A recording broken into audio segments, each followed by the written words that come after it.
Welcome to What If Sleep Storian, where What If whispers timeless tales into dreams. Breathe deeply, let your mind soften, and drift into tonight's gentle story.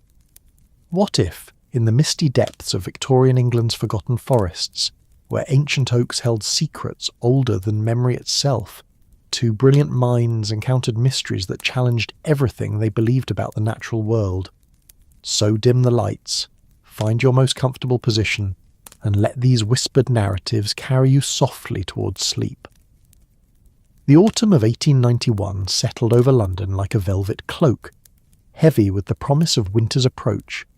Gas lamps flickered through the evening fog, casting golden pools of light that seemed to float suspended in the thick grey air. The cobblestones gleamed wet beneath the gentle mist, reflecting the warm glow of windows where families gathered around hearth fires, their voices a distant murmur that blended with the soft clip-clop of horse hooves on stone. In the cosy confines of 221B Baker Street, the familiar crackle of burning coal filled the sitting room with comfortable warmth. The wallpaper, faded to a gentle cream with delicate floral patterns, seemed to breathe in the firelight, and the heavy velvet curtains hung like sentinels against the autumn chill. Dr. John Watson sat in his well-worn leather chair, the rich brown material smoothed by years of evening contemplation, reading the evening paper by the steady light of an oil lamp. The smell of pipe tobacco lingered in the air, sweet and woody, mingling with the faint aroma of Mrs. Hudson's evening tea service. Sherlock Holmes stood silhouetted against the tall window, his lean figure draped in his familiar dressing gown of deep burgundy silk. His angular profile was etched against the soft glow of the street lamps below, and his grey eyes, usually so sharp and calculating, held a distant quality as he watched the fog roll through the London streets like slow-moving water. His long fingers drummed a gentle rhythm against the windowsill, a habit Watson had come to associate with his friend's quieter moments of reflection. The detective had been unusually contemplative these past few days, turning down several cases that would normally have captured his interest. There was something in the air, Watson thought, something that seemed to call to Holmes like a distant melody just beyond the reach of hearing.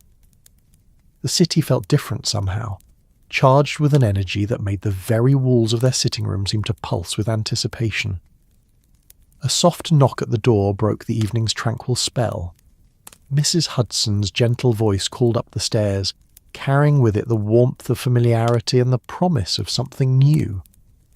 "Mr. Holmes, Dr. Watson, there's a gentleman here to see you. Says it's rather urgent, though he seems quite the respectable sort." Holmes turned from the window, his grey eyes catching the firelight with renewed interest. There was something in his expression that Watson recognised, the subtle shift from contemplation to curiosity, like a cat who had heard the faintest rustle of movement in the walls. "Show him up, Mrs. Hudson, if you would be so kind." The footsteps on the stairs were measured and deliberate, the sound of expensive leather against worn wood. When the door opened, it revealed a man of perhaps 60 years, his silver hair carefully combed beneath a fine bowler hat, and his dark wool coat speaking of quality and careful attention to detail. His face was weathered by country air, with a kind of deep lines that came from years of squinting against wind and sun. But his blue eyes held a kindness that immediately put Watson at ease. "Gentlemen," the visitor said, his voice carrying the refined accent of the English countryside, "I am Lord Edmund Ashworth of Blackwood Manor. I come to you in a matter of some delicacy." Holmes gestured to the chair opposite Watson's, and Lord Ashworth settled himself with the careful movements of a man who had known better days. His hands, Watson noticed, showed the slight tremor of age and anxiety, and there was something in his manner that spoke of sleepless nights and worries that went beyond the ordinary concerns of estate management. "Please, Lord Ashworth," Holmes said, settling into his own chair with fluid grace. "Take your time. Watson, perhaps some brandy for our guest." As Watson poured 3 glasses of amber liquid from the crystal decanter on the sideboard, Lord Ashworth seemed to gather his thoughts. The firelight played across his face, highlighting the deep concern etched in his features. When he spoke, his voice carried the weight of genuine fear. It concerns my gamekeeper, Mr. Thomas Whitmore. A good man, Mr. Holmes, devoted to his work and respected by all who knew him. 3 days ago he was found dead in Blackwood Forest on the edge of my estate in Yorkshire. The local constabulary. He paused, taking a sip of the brandy as if to fortify himself. They say it was the work of a wild animal, but the circumstances, gentlemen, are most unusual. The word hung in the air like incense, thick with implication. Holmes leaned forward slightly, his fingertips pressed together in the gesture Watson knew preceded his friend's most intense concentration. Unusual in what way, Lord Ashworth? The wounds, Mr. Holmes. The body was... Lord Ashworth's voice faltered slightly. Forgive me, Doctor. Watson, for the indelicate nature of what I must describe. Thomas was found at the base of an ancient oak tree, one that has stood in that forest for perhaps 500 years. His body bore marks that the local physician insists could only have been made by some large predator, deep gashes across the chest and throat, bite marks that spoke of tremendous strength. Watson felt a chill that had nothing to do with the autumn evening. In his years as an army physician, he had seen wounds of every description. But there was something in Lord Ashworth's manner that suggested these injuries were beyond the realm of normal experience. But surely, Watson interjected gently, there are explanations. A wolf, perhaps, or even a large dog gone feral? Lord Ashworth shook his head slowly, his silver hair catching the firelight. That was my first thought, Doctor. But wolves have been extinct in England for over 2 centuries, and the marks, they were too large, too purposeful. The local physician, a man of science like yourself, was quite disturbed by what he observed. He spoke of claws that would dwarf those of any natural creature in these isles. Holmes was silent for a long moment, his grey eyes focused on the dancing flames in the fireplace. When he spoke, his voice carried that particular quality Watson recognised as his friend's analytical mind engaging fully with a puzzle. Tell me about the discovery of the body, Lord Ashworth. Who found him, and under what circumstances? A group of local villagers searching when Thomas failed to return home for his evening meal. They found him just as the sun was setting, casting long shadows through the forest. But here, Mr. Holmes, is where the matter becomes truly strange. Lord Ashworth leaned forward, his voice dropping to almost a whisper. The tree beneath which Thomas was found. It bears claw marks, gouged deep into the ancient bark, stretching nearly 10 feet up the trunk, and around the body, in the soft earth, were prints. Animal tracks? Watson asked. At first glance, yes, but... Lord Ashworth's hands trembled slightly as he set down his brandy glass. They began as the paws of some great beast, but as they approached the tree, as they came near to where Thomas lay, they seemed to change, to become something else entirely. The fire crackled softly in the silence that followed, and outside the fog pressed against the windows like curious fingers. Holmes rose from his chair and moved to the mantelpiece, his tall frame elegant even in the simple motion. His reflection in the mirror above the fireplace showed a face alive with interest, the kind of expression that preceded his most memorable investigations. Lord Ashworth, Holmes said finally, turning back to face their visitor, you mentioned that the local authorities attribute this to a wild animal. Yet you have travelled all the way to London to consult with me. What is it that you suspect, but dare not say? The older man's face grew pale in the firelight, and when he spoke his voice carried the weight of generations of country wisdom and superstition.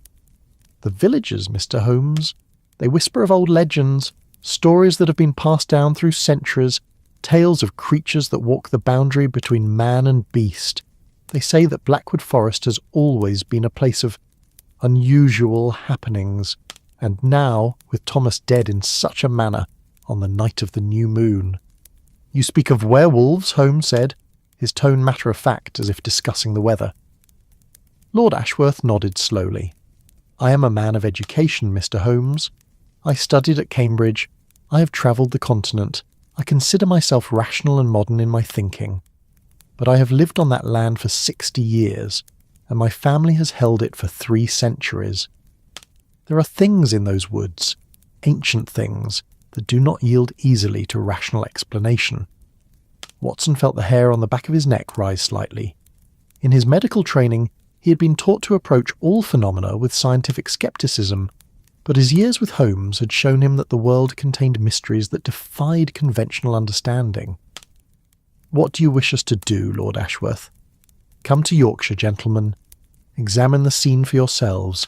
If there is a rational explanation, I am certain that Mr. Holmes will discover it. And if—" he paused, meeting Holmes's steady gaze, "if there is something more than mere rationality at work, then perhaps your unique experience with the unusual and the inexplicable will shed light where conventional investigation has failed." Holmes was quiet for several moments, his grey eyes reflecting the firelight as he considered. Outside, the fog had thickened, muffling the sounds of the city until their sitting room felt like a ship adrift in a sea of grey silence. When he spoke, his voice carried the quiet authority that Watson had learned to trust completely. "We shall accompany you to Yorkshire, Lord Ashworth. I confess myself intrigued by your description of these transforming footprints. Such physical evidence, if it exists as you describe, would indeed be worthy of investigation. Watson, I trust you can arrange for our absence from London?" Watson nodded, already mentally preparing for another of their journeys into the unknown. "Of course, Holmes. When do we depart?" "Tomorrow morning, if that suits Lord Ashworth.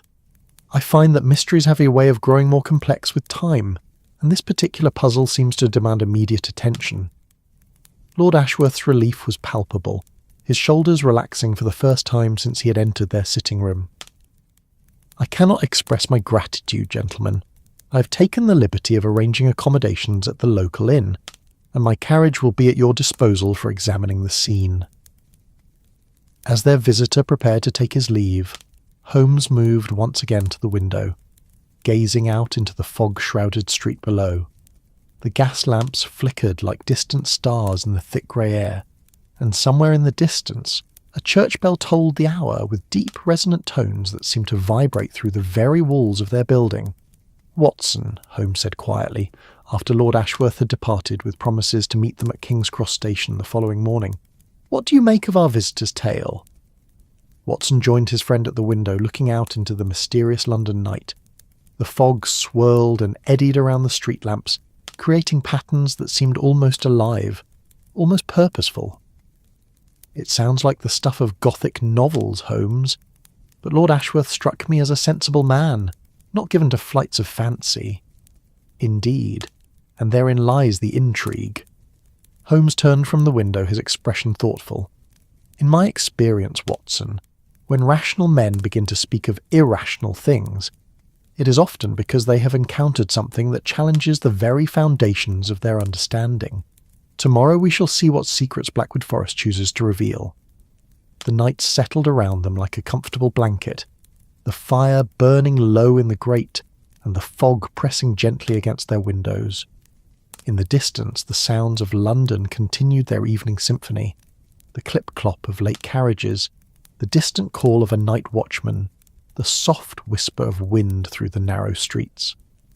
Neither man could have known, as they prepared for sleep that night, that their journey to Yorkshire would challenge not only their understanding of the natural world, but their very conception of the boundary between civilization and the wild, ancient forces that still move through the forgotten places of England.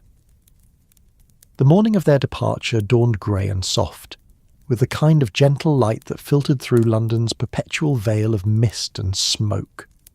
The streets were already alive with the early stirrings of commerce, milk carts rattling over cobblestones, chimney sweeps calling their services, and the distant whistle of the first trains of the day preparing for their journeys to the far reaches of the Empire. At King's Cross Station, the great iron and glass cathedral of Victorian engineering hummed with purposeful activity.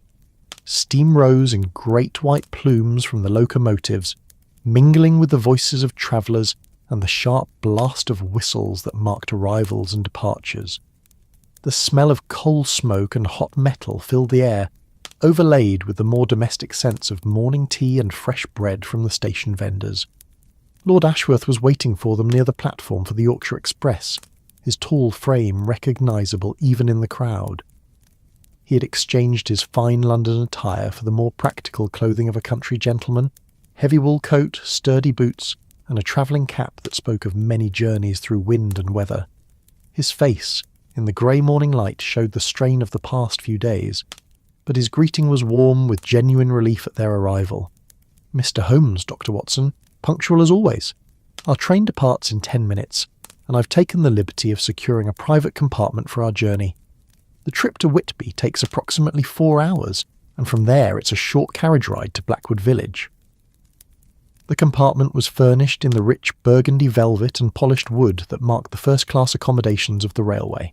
As the train pulled away from the platform with a great exhalation of steam and the rhythmic clatter of wheels on rails, London gradually gave way to the gentler landscapes of the English countryside.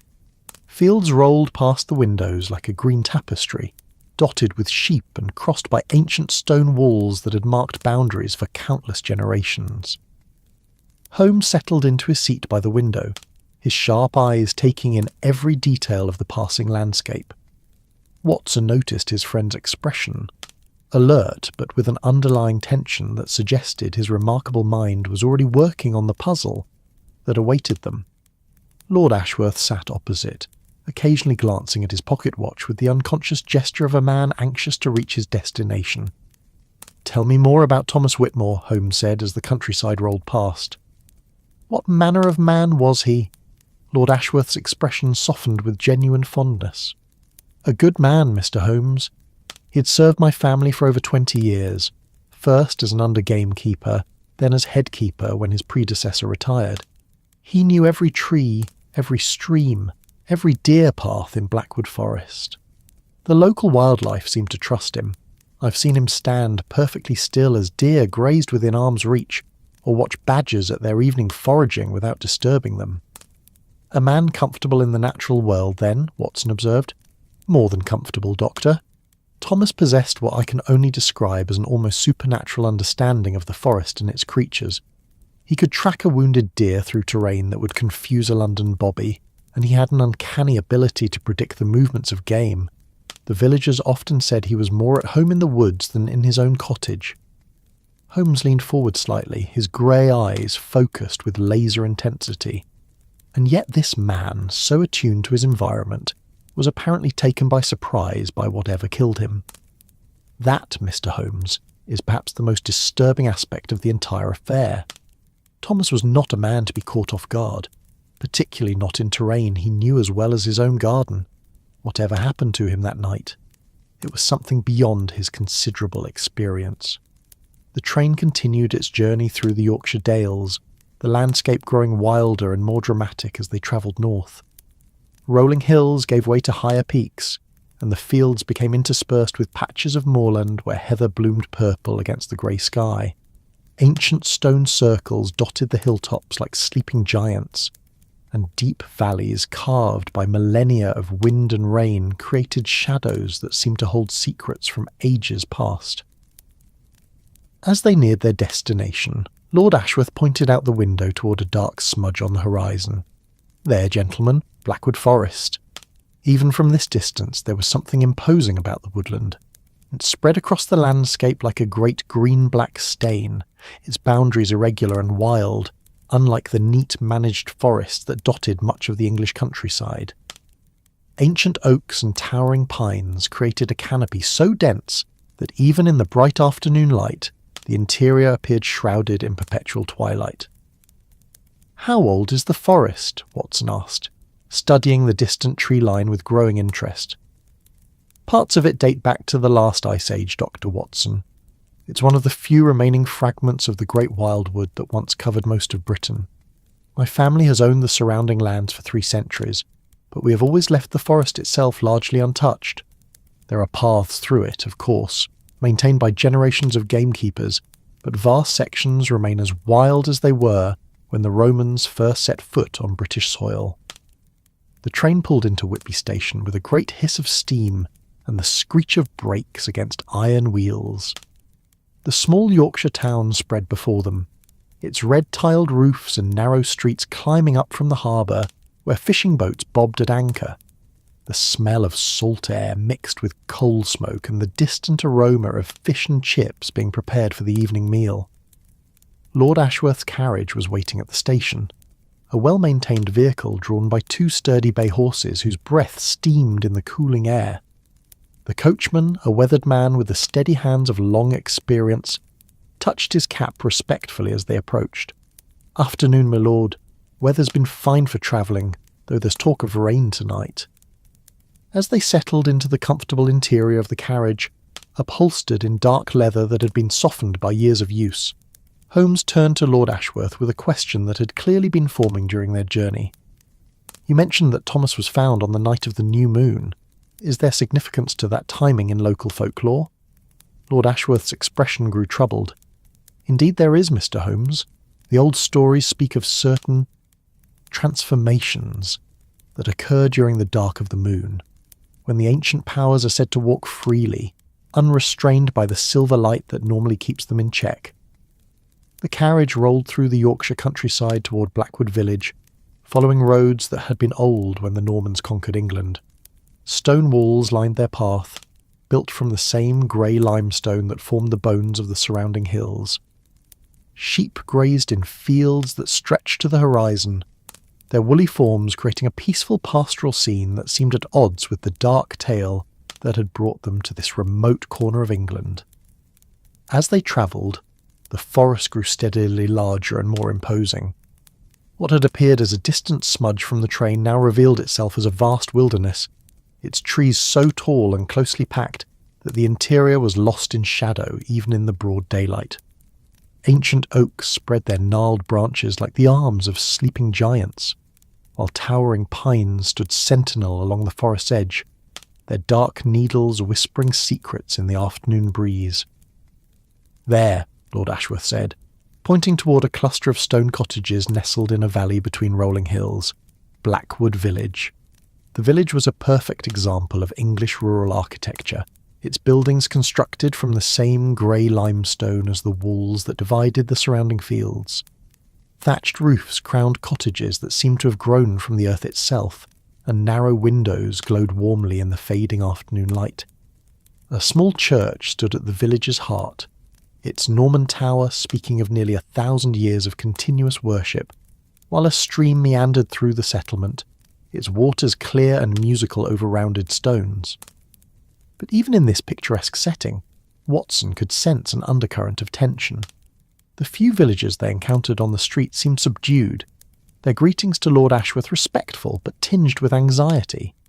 Children who would normally have run alongside the carriage with shouts of excitement remained close to their mothers, and more than one person made the ancient sign against evil as they passed. The local inn, the Blackwood Arms, was a sturdy building of honey-coloured stone with diamond-paned windows that glowed invitingly in the gathering dusk. The innkeeper, a round-faced woman with flower-dusted hands and kind eyes, greeted them warmly despite the obvious concern that shadowed her features. "Lord Ashworth, gentlemen, welcome to Blackwood. I've prepared your finest rooms, though I must warn you." She paused, glancing nervously toward the windows that faced the forest. "There's been strange sounds these past nights coming from the woods. Howling that doesn't sound quite like any animal we know." Holmes's grey eyes sharpened with interest. "What sort of howling, Mrs.?" "Hartwell, sir. Margaret Hartwell.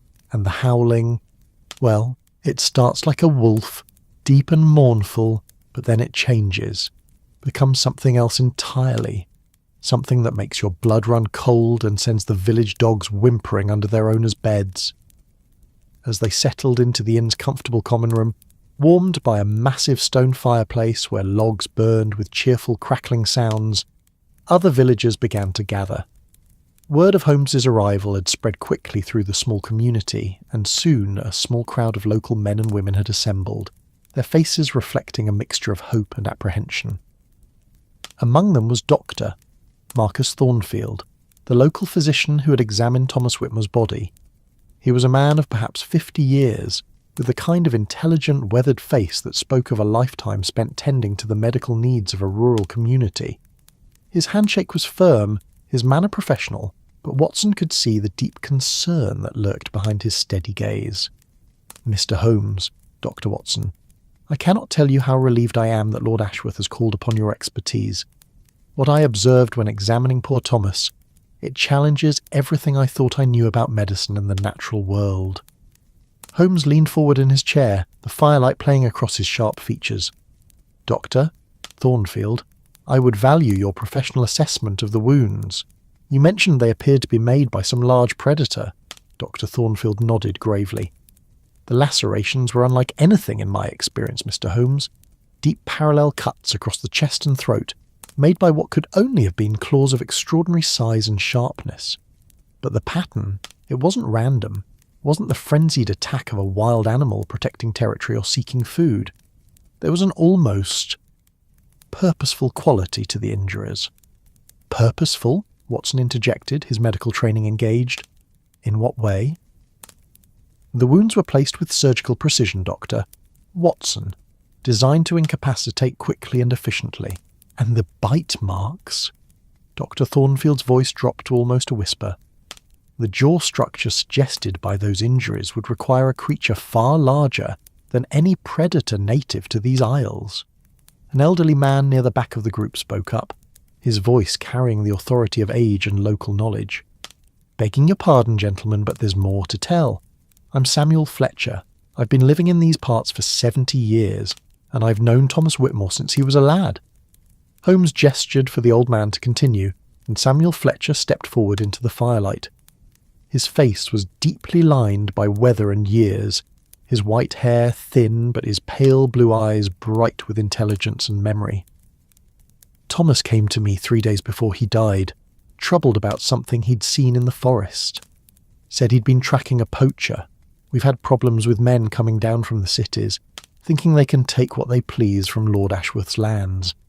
But when Thomas followed the signs deeper into Blackwood, he found something that shook him to his core." "What did he find?" Holmes asked quietly. "Prints, sir. Animal prints, but like nothing he'd ever seen. Started as wolf tracks, clear as day in the soft earth by Thornfield Beck. But as he followed them, they began to change. The paw prints became something else, something that walked sometimes on 4 legs, sometimes on 2. A murmur ran through the assembled villagers, and more than one person made the ancient sign against evil. Mrs. Hartwell moved closer to the fire, as if seeking protection in its warm light. "Thomas was a practical man," Samuel continued, "not given to flights of fancy. But when he came to me that day, he was pale as winter moonlight, and shaking like a leaf in autumn wind. He said the tracks led to a clearing deep in the forest, a place where the old stones stand." "Old stones?" Watson inquired. Lord Ashworth answered, his voice heavy with centuries of local history. "There's a stone circle in the heart of Blackwood Forest, Dr. Watson. Pre-Roman, possibly dating back 3,000 years or more. My family has always left it undisturbed, partly out of respect for its historical significance, and partly because—" He paused, glancing around at the assembled villagers. "Because the local traditions suggest it's better left alone."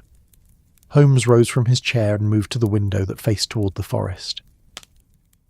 In the gathering dusk, the tree line appeared as a dark wall against the deepening sky, impenetrable and somehow alive with ancient secrets.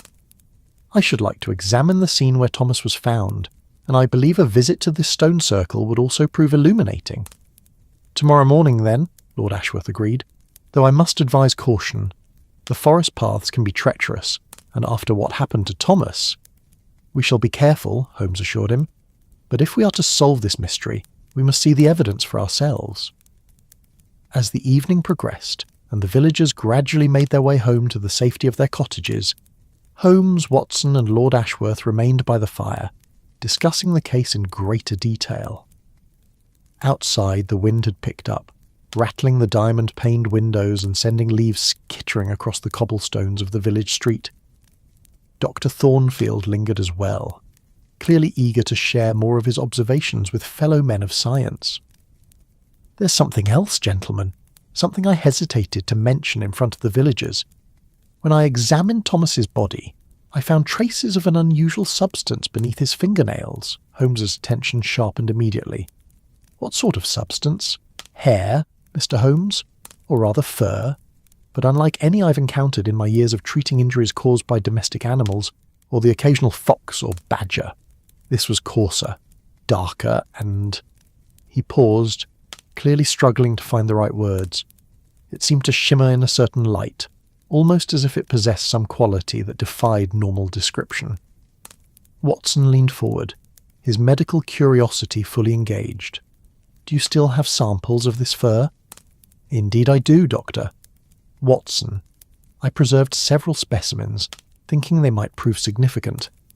They're in my surgery, properly stored and labelled. I would be happy to show them to you in the morning."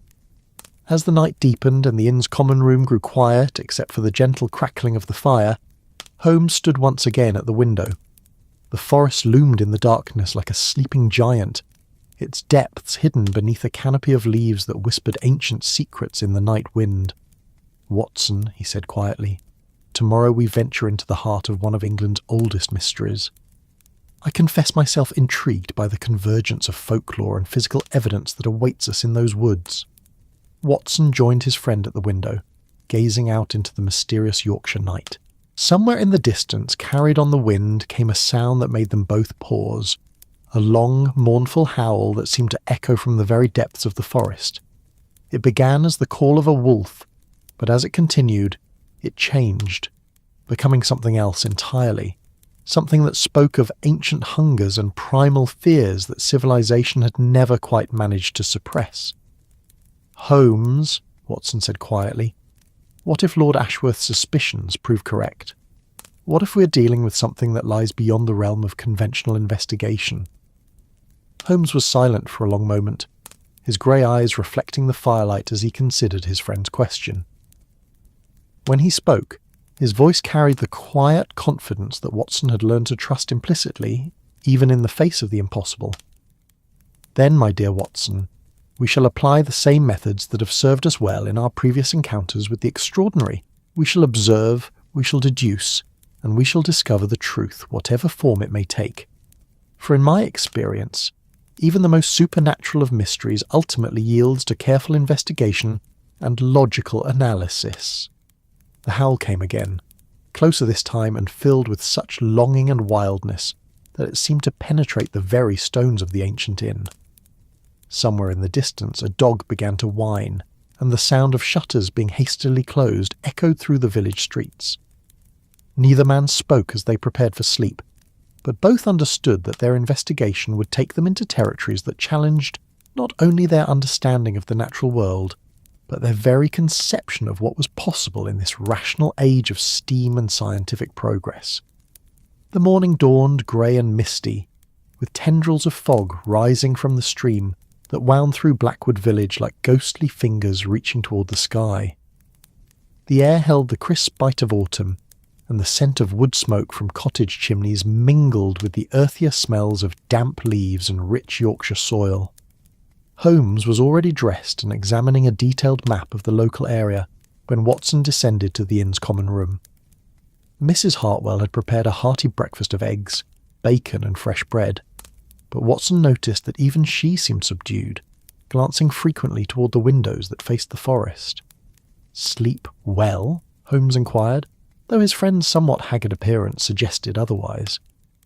"That howling continued intermittently through the night," Watson admitted, settling into his chair with a grateful nod to Mrs. Hartwell as she poured his tea. "Most unsettling. I found myself wondering what manner of creature could produce such sounds." Lord Ashworth joined them shortly after, looking as though he too had spent a restless night. His usually immaculate appearance showed signs of fatigue, and there was a tension in his manner that spoke of deep concern for what they might discover in the forest. "Gentlemen," he said, accepting a cup of tea with hands that trembled slightly, "I've been thinking about our expedition today. Perhaps it would be wise to arm ourselves. I have a rifle at the manor, and there are other weapons available if you feel they might prove necessary." Holmes considered this suggestion while studying his map. "I think not, Lord Ashworth. In my experience, weapons often create more problems than they solve, particularly when dealing with unknown situations. We shall rely on observation and wit rather than firepower." Dr. Thornfield arrived as they were finishing their breakfast, carrying a small leather satchel that contained the specimens he'd collected from Thomas Whitmore's body. His manner was professional, but clearly apprehensive as he set the case on the table and opened it with deliberate care. "The hair samples I mentioned, gentlemen, I've preserved them as carefully as possible, though I confess I'm uncertain of their significance." Holmes examined the specimens with intense concentration, using a small magnifying glass to study the individual strands. Watson watched his friend's expression shift from curiosity to genuine puzzlement, and finally to something that might have been concerning. "Remarkable," Holmes murmured. "Dr. Thornfield, you were correct in your assessment that this is unlike any domestic animal fur. The structure is unusual. Watson, what do you make of this?" Watson bent over the specimens, applying his own medical knowledge to their examination. The fur was indeed extraordinary. Coarser than that of any dog or cat, darker than that of the local wildlife, and possessed of an almost metallic sheen that seemed to shift and change as he moved it in the light. "I've never seen anything quite like it," Watson admitted. "The individual hairs are remarkably thick and strong, and this unusual coloration. It almost seems to contain multiple pigments that interact with light in unexpected ways." "Most interesting," Holmes said, carefully replacing the specimens in their container. "Dr. Thornfield, I wonder if you might accompany us to the site where Thomas was found. Your medical expertise could prove invaluable in interpreting what we discover." The physician nodded gravely. "Of course, Mr. Holmes. I confess I'm as eager as you to understand what really happened in those woods." The party that set out from Blackwood village consisted of Holmes, Watson, Lord Ashworth, and Dr. Thornfield, accompanied by Samuel Fletcher, who had volunteered to serve as their guide through the forest paths. The old man carried a walking stick cut from blackthorn wood, worn smooth by years of use, and his knowledge of the local terrain was evident in the confident way he led them toward the forest's edge. The morning mist still clung to the ground as they reached the tree line, creating an ethereal atmosphere that made the forest seem more like something from a dream than a real place. Ancient oaks towered above them, their gnarled branches forming a canopy so dense that the sunlight filtered through in scattered golden beams that illuminated patches of the forest floor like natural spotlights. The smell of the woodland was rich and complex: damp earth, decaying leaves, the green scent of growing things, and underneath it all, something wilder and more primal that spoke of untamed nature and ancient secrets. Birds called from the canopy above, their voices creating a natural symphony that seemed both beautiful and somehow ominous in the hushed atmosphere of the deep woods. Samuel Fletcher paused at a fork in the path, pointing with his blackthorn stick toward a narrower trail that wound deeper into the forest's heart. "This way, gentlemen. The old oak where Thomas was found lies perhaps half a mile along this path." As they walked deeper into Blackwood Forest, Watson became increasingly aware of the profound silence that surrounded them. It wasn't the absence of sound, but rather the presence of sounds that seemed to belong to a different world entirely. The whisper of wind through leaves that had witnessed centuries of seasons, the distant crack of a branch settling under its own ancient weight, the soft rustle of small creatures moving through the undergrowth with the careful stealth of prey animals in territory that belonged to predators. The path they followed was clearly old, worn smooth by generations of feet, human and animal alike. Moss grew thick on the north sides of the great oaks, and ferns unfurled in the filtered sunlight like green scrolls containing the forest's deepest secrets. Overhead, the canopy was so dense that even at midday they moved through a twilight world of green shadow and golden highlights. "Here," Samuel Fletcher said quietly, his voice unconsciously dropping to match the hushed reverence of the ancient woodland. Just ahead, around that bend. They emerged into a small clearing where a massive oak tree dominated the space, its trunk so enormous that it would have taken 6 men holding hands to encircle it. The tree was clearly ancient beyond measure, its bark deeply furrowed with age, its lower branches thick as other trees' trunks. Spanish moss hung from its limbs like tattered curtains, and the air around it seemed to hum with the accumulated wisdom of centuries. But it was the base of the tree that drew their immediate attention. The earth around the great oak's roots was disturbed, marked by obvious signs of violence and struggle. Deep gouges scarred the ancient bark, extending nearly 10 feet up the massive trunk, and the ground bore the clear impression of some terrible conflict. Holmes approached the scene with his characteristic methodical precision, his keen eyes taking in every detail. He knelt beside the disturbed earth, examining the soil with the intensity of a scholar studying ancient manuscripts. Watson watched his friend's face, noting the subtle shifts in expression that indicated Holmes's remarkable mind was processing and cataloguing every observation. "Dr. Thornfield," Holmes said without looking up from his examination, "show me exactly where Thomas's body was positioned when it was discovered." The physician moved to a spot at the base of the great oak, his manner respectful and careful. "He was lying here, Mr. Holmes, on his back, arms spread wide. The wounds I described were clearly visible, and there were signs that he had fought desperately before succumbing to his injuries." Holmes nodded, then began a systematic examination of the clearing. He moved in an expanding spiral from the place where the body had lain, his sharp eyes missing nothing. Watson had seen his friend employ this technique many times before, but never in surroundings quite so atmospheric. The ancient forest seemed to watch their investigation with the patient attention of something far older and wiser than human civilization. "Watson!" Holmes called, his voice carrying a note of discovery. "Come and observe these markings on the earth." Watson joined his friend beside a patch of soft soil near the oak's massive roots. There, preserved in the damp earth, were the prints that had so disturbed Thomas Whitmore in his final days. They were extraordinary, beginning as clear paw prints of some large canine, but as Watson's eyes followed their progression toward the base of the tree, they underwent a gradual but unmistakable transformation. The paw pads became longer, more defined. The claw marks evolved from the sharp points of an animal's nails to something broader, more purposeful. And most disturbing of all, the print seemed to shift from the 4-footed gait of a quadruped to what could only be described as the stride of something that walked upright, like a man. "Remarkable," Watson breathed, his medical training warring with the evidence before his eyes. "Holmes, how is such a transformation possible?" Holmes was silent for several moments, his grey eyes fixed on the strange progression of prints. When he spoke, his voice carried the careful tone he used when confronting evidence that challenged his understanding of the natural world. "In my experience, Watson, when we encounter the seemingly impossible, it is usually because we lack sufficient information to understand what we are truly observing. These prints are indeed extraordinary, but they are also physical evidence. They exist. Therefore there must be an explanation, however unusual it might prove to be." Lord Ashworth approached the area where they knelt, his face pale with the strain of confronting the reality of what had occurred on his lands.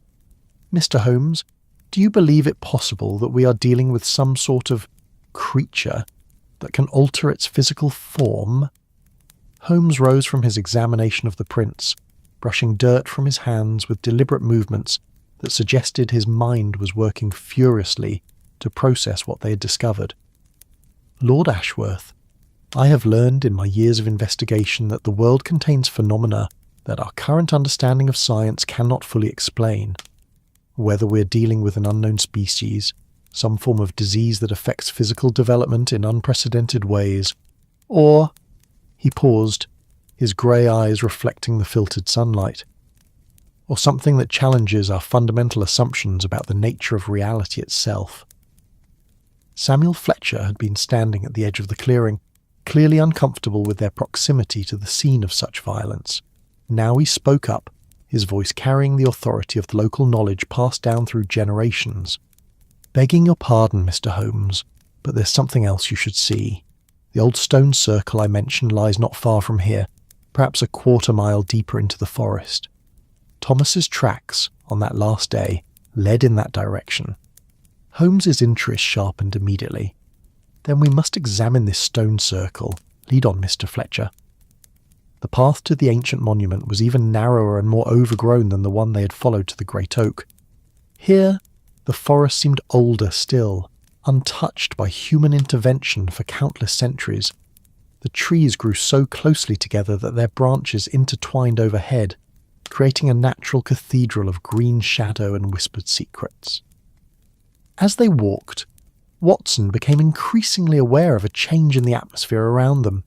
The air seemed thicker somehow, charged with an energy that made the hair on his arms stand on end. There was a quality to the silence that felt expectant, as if the forest itself was holding its breath in anticipation of their arrival at their destination. The stone circle, when they finally reached it, was unlike anything Watson had seen in his travels. 9 massive standing stones, each nearly twice the height of a man, formed a perfect circle in a clearing that seemed to exist outside of normal time. The stones themselves were covered in elaborate carvings, spirals, interlocking circles, and symbols that predated any written language Watson recognised. But it was the centre of the circle that drew their immediate attention. The earth there was disturbed, marked by the same strange tracks they had observed at the oak tree. But here, the transformation was even more pronounced.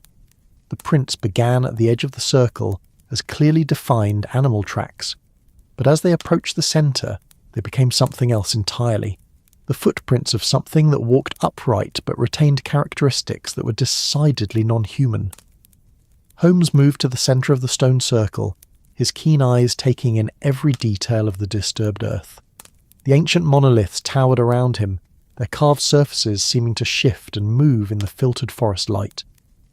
When he knelt to examine the tracks more closely, Watson noticed that his friend's hands were trembling slightly, a sign of excitement or concern that was most unlike Holmes's usual composure.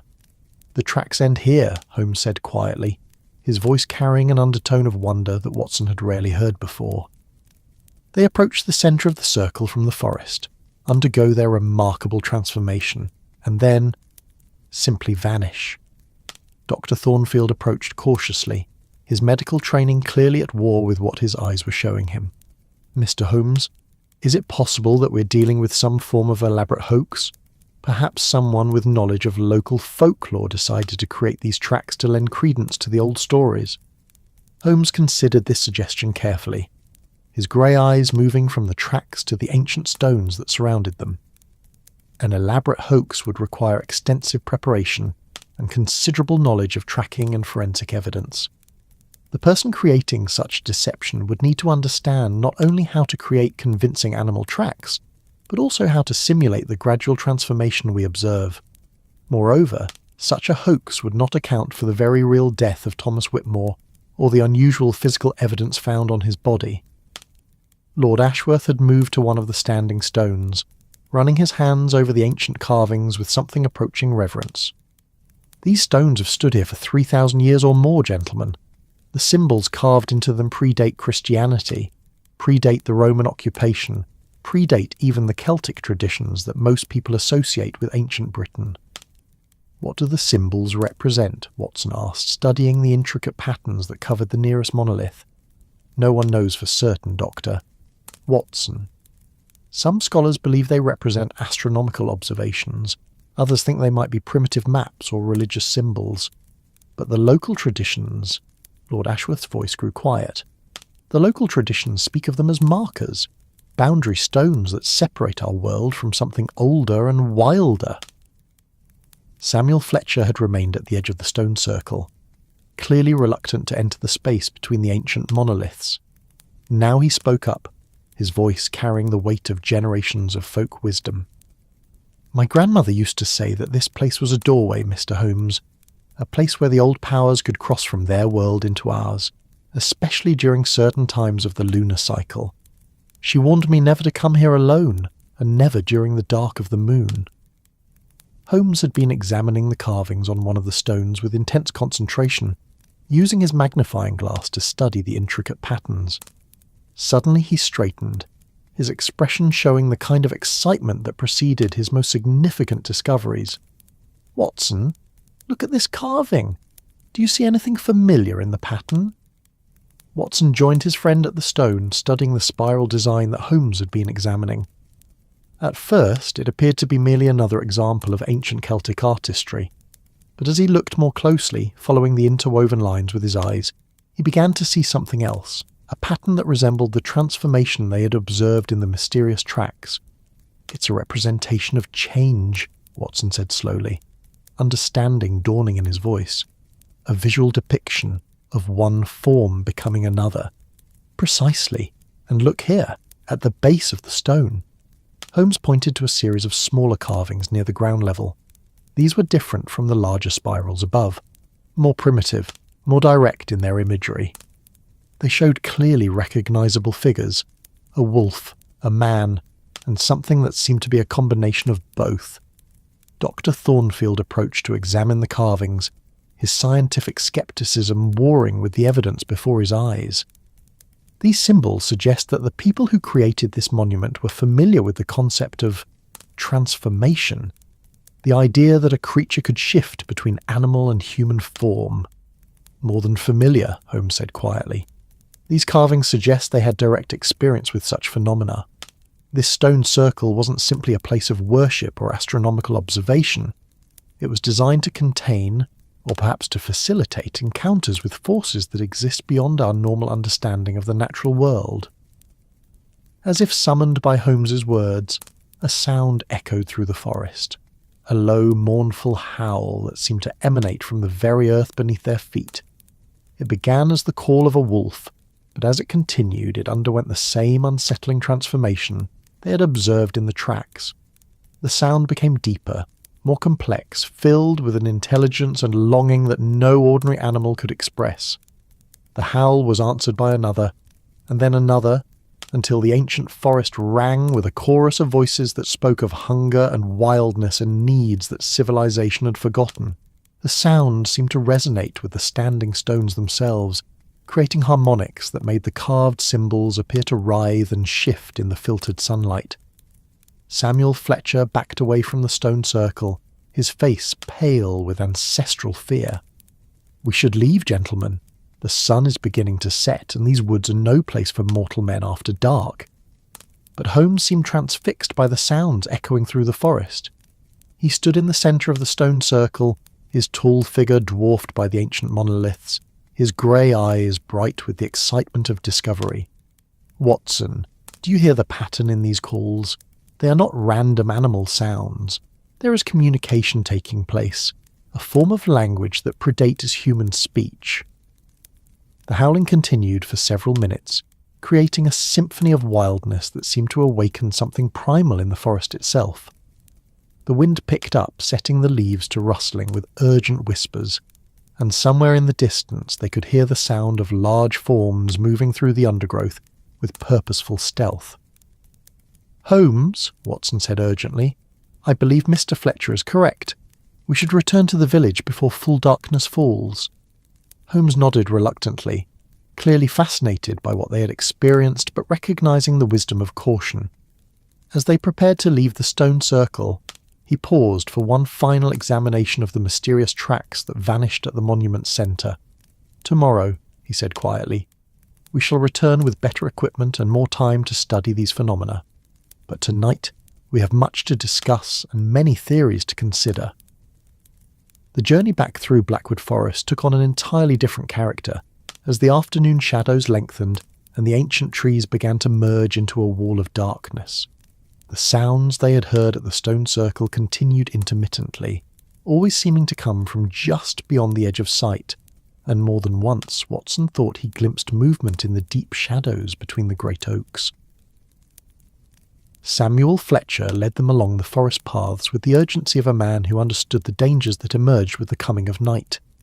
His blackthorn walking stick tapped a steady rhythm against the earth, and his pale blue eyes constantly scanned the surrounding woodland for signs of movement. As they neared the forest edge and the comforting sight of Blackwood village in the valley below, Holmes turned for one final look back at the ancient woodland. The canopy was lost in shadow now, and the depths of the forest appeared as impenetrable as the darkness between stars. "Watson," he said quietly, "I believe we are dealing with something far more complex than a simple case of an animal attack. The evidence we have observed today suggests phenomena that challenge our understanding of the natural world, but phenomena that are nonetheless real and measurable." Watson nodded, his own mind struggling to process what they had witnessed. The tracks, the stone circle, the haunting calls echoing through the forest. All of it pointed towards something that existed at the very edge of scientific understanding. As they reached the safety of the Blackwood Arms, with its warm lights and familiar smells of cooking food and coal fires, Watson found himself grateful for the solid, rational comfort of human civilization. But he knew that tomorrow would bring them back into the mysteries of the ancient forest, and closer to truths that might challenge everything they thought they knew about the world and their place in it. The evening meal at the inn was a subdued affair, with the 4 investigators sharing their observations in quiet voices, while the other patrons cast curious and concerned glances in their direction. Mrs. Hartwell served them a hearty stew of local lamb and vegetables, with fresh bread still warm from the oven. But Watson noticed that even the familiar comfort of good food could not entirely dispel the atmosphere of unease that had settled over their party.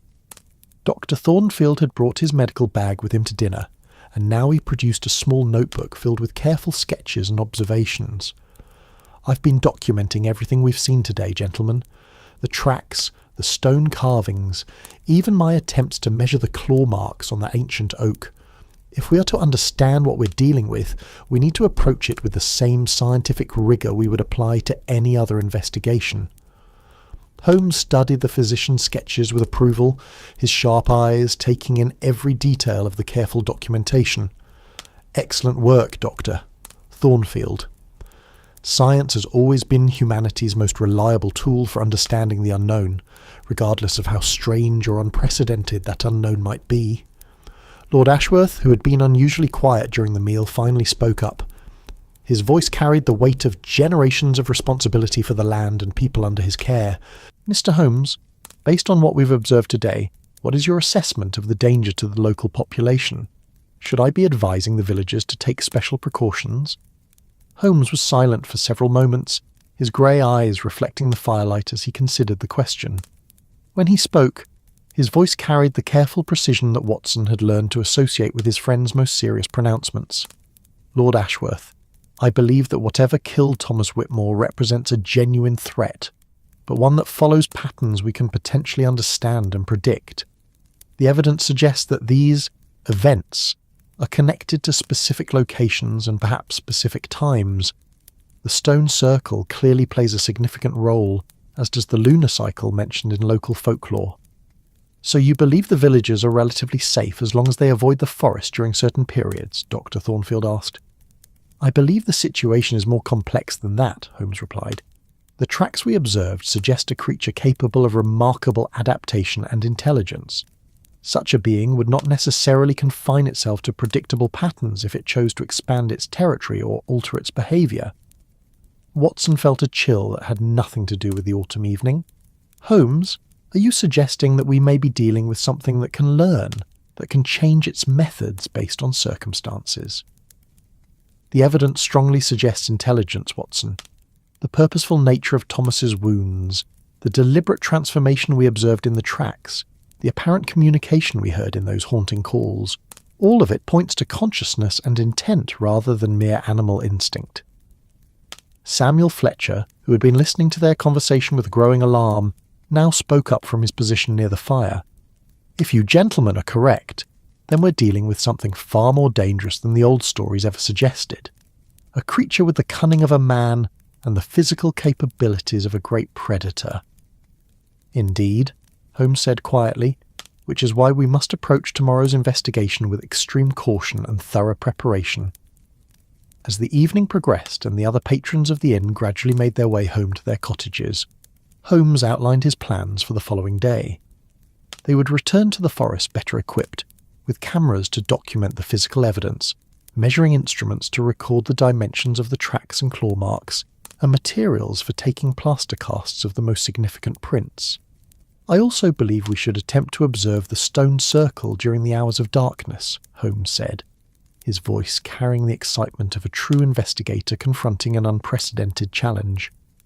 "If the local folklore has any basis in fact, then the most significant activity may occur after sunset, particularly as we approach the next new moon." Watson felt his stomach tighten at the prospect of spending a night in the ancient forest, surrounded by whatever forces had claimed Thomas Whitmore's life. but he had accompanied Holmes into danger too many times to hesitate now, regardless of how unusual the nature of that danger might prove to be. Dr. Thornfield volunteered to join their nighttime vigil, arguing that his medical training might prove valuable if they encountered whatever was responsible for the gamekeeper's death. Lord Ashworth also insisted on participating, despite Holmes's gentle suggestion that the older man might prefer to remain in the safety of the village. "These are my lands, Mr. Holmes, and Thomas Whitmore died in my service. I have a responsibility to see this matter through to its conclusion, whatever that conclusion might be." As they prepared for sleep, the conversation turned to the practical challenges they would face in documenting and understanding phenomena that seemed to exist at the very edge of scientific knowledge. Watson found himself wondering whether their conventional methods of investigation would prove adequate to the task before them. "Holmes," he said as they climbed the narrow stairs to their rooms, "what if we discover that the local folklore is essentially accurate? What if we are indeed dealing with creatures that can transform from animal to human form?" Holmes paused at his door, his hand on the brass doorknob that had been polished smooth by generations of travellers. In the dim light of the corridor, his sharp features appeared more angular than usual, and his grey eyes held depths that seemed to reflect mysteries Watson had never imagined. "Then, my dear Watson, we shall document that reality as carefully and scientifically as we have documented every other unusual phenomenon we have encountered in our years together. The truth, whatever form it takes, deserves our most rigorous attention and respect." The night passed restlessly for all the investigators, with the haunting calls from the forest continuing intermittently until nearly dawn. Watson found himself lying awake for long hours, listening to the wild symphony that echoed through the darkness, and wondering what morning would reveal about the ancient secrets hidden in the depths of Blackwood Forest. When dawn finally broke grey and misty over the Yorkshire countryside, it found the four men already dressed and preparing for another day of investigation. Mrs. Hartwell had prepared a substantial breakfast, but Watson noticed that their appetites were subdued, as if the weight of what they might discover had settled upon them all like a heavy blanket. The morning light revealed new details about their surroundings that had been hidden in the previous day's shadows. The village of Blackwood seemed smaller somehow, dwarfed by the vast presence of the ancient forest that loomed over it like a green-black wall. The cottages, with their thatched roofs and diamond-paned windows, appeared fragile and temporary in comparison to the timeless presence of the woodland. Holmes had spent part of the early morning hours studying local maps and historical documents that Lord Ashworth had brought from his manor house library. Now he spread these materials across the inn's common room table, pointing out details that supported his growing theories about the case. "Look here," he said, indicating a map that dated back over 2 centuries. "The boundaries of Blackwood Forest have remained essentially unchanged for hundreds of years. But notice these notations along the edges, references to forbidden areas and places of ancient power. Your family has known about the unusual nature of this woodland for generations, Lord Ashworth." Lord Ashworth nodded gravely, his weathered face showing the strain of confronting family secrets he had hoped never to acknowledge. "My ancestors left extensive records, Mr. Holmes, though they were careful to couch their observations in language that would not invite scepticism from outsiders. They speak of guardians of the old ways and creatures that bridge the worlds of man and beast." Dr. Thornfield looked up from his own preparations, which included a comprehensive medical kit and several bottles for collecting specimens. "Are you suggesting that previous generations of Lord Ashworth's family had direct experience with whatever we encountered yesterday?" "The historical records strongly suggest regular contact," Holmes replied, "but they also indicate that some form of accommodation or understanding was reached. The deaths, when they occurred, seem to have been connected to violations of specific boundaries or protocols." Watson felt a growing sense of unease at the implications of Holmes's research. "Holmes, are you saying that Thomas Whitmore's death might have been the result of crossing some invisible line, breaking some ancient agreement?" "It's possible, Watson. The gamekeeper was an experienced woodsman who knew the forest intimately. Seems unlikely that he would have stumbled accidentally into danger. More probably he discovered something that required investigation, something that led him to venture into areas or situations that had been forbidden for good reason. Samuel Fletcher, who had been listening to their conversation while nervously fingering his blackthorn walking stick, now spoke up with obvious reluctance. "There's something I didn't mention yesterday, gentlemen. Something Thomas told me during that last conversation, when he came to me so troubled about what he'd seen in the forest." Holmes's attention focused on the old man with laser intensity. "What did he tell you, Mr. Fletcher?" "He said he'd found evidence of poaching, as I mentioned. But it wasn't ordinary poaching. Someone had been taking deer, but leaving behind only certain parts. The hearts, the livers, specific organs that have significance in the old rituals. Thomas thought it might be connected to some sort of cult or secret society, people from outside the area who had learned about the ancient traditions. The implications of this revelation sent a chill through the room. If human agents were involved in the events at Blackwood Forest, then the situation was even more complex and dangerous than they had realised. "Did Thomas identify any suspects?" Dr. Thornfield asked. "Any strangers in the area, or locals who might have been behaving unusually?" Samuel Fletcher shook his head slowly. He was still investigating when whatever happened to him took place, but he did mention seeing lights in the forest on several recent nights, moving through the trees in patterns that didn't seem natural or random. Holmes rose from the table and moved to the window that faced toward the forest. The morning mist was beginning to lift, revealing the ancient woodland in all its mysterious grandeur. The great trees stood like sentinels against the grey sky, their branches intertwined in patterns that seemed to form symbols and messages readable only by those who understood the forest's ancient language. "We are dealing with a convergence of factors," Holmes said quietly, his voice carrying the tone Watson recognised as his friend's deductive reasoning process at work. "Ancient sites of power, creatures that may exist at the boundary between myth and reality, and human interference that may have disrupted long-standing balances or agreements. The result is a situation that threatens not only individual lives, but the stability of forces that have been contained for centuries." Lord Ashworth joined Holmes at the window, his own gaze fixed on the forest that had been both the pride and the burden of his family for generations. "What do you propose, Mr. Holmes?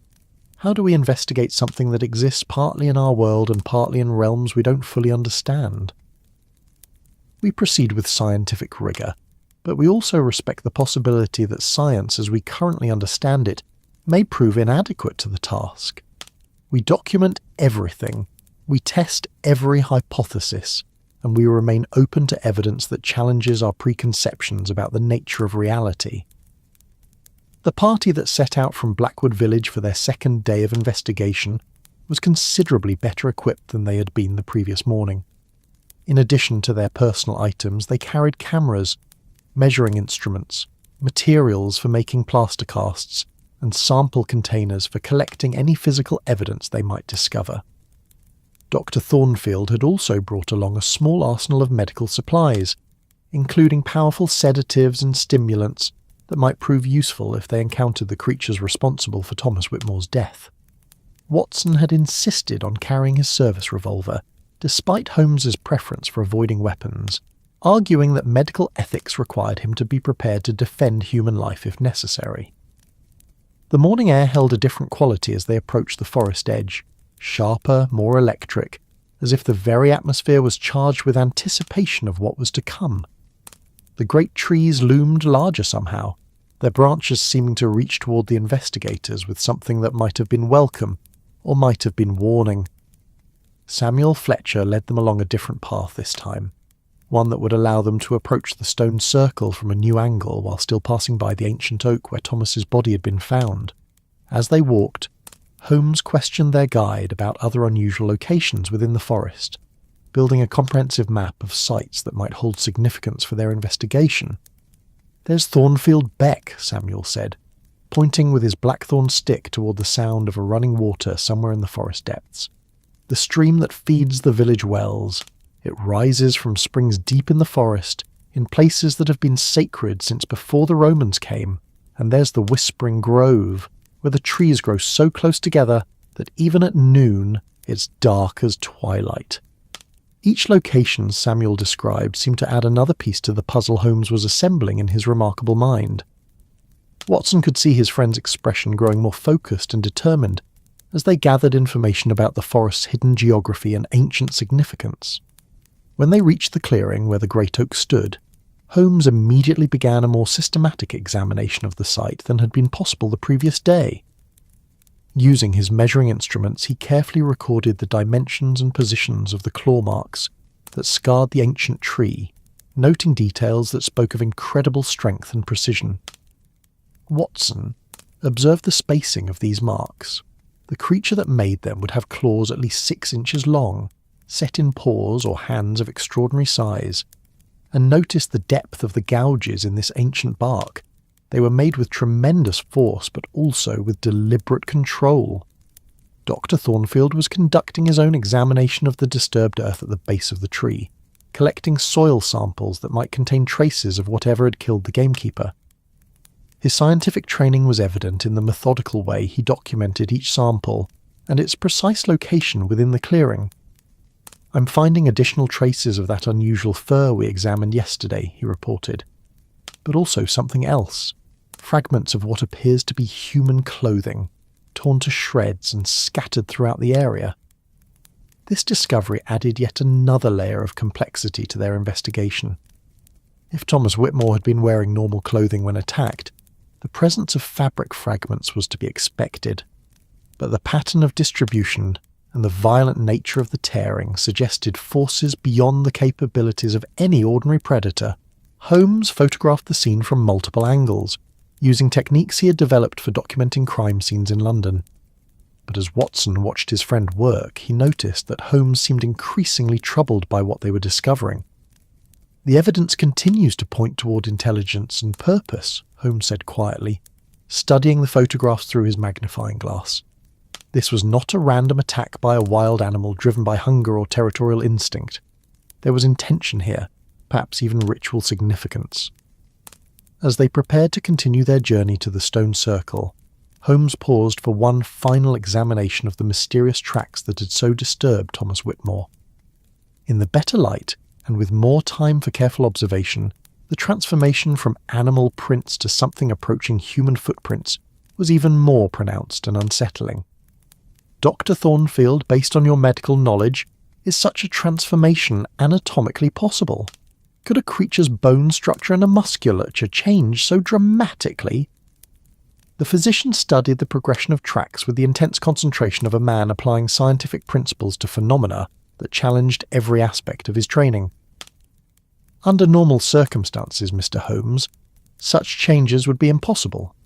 The structural modifications we observe here would require alterations to skeletal and muscular systems that could not occur without months or years of gradual adaptation.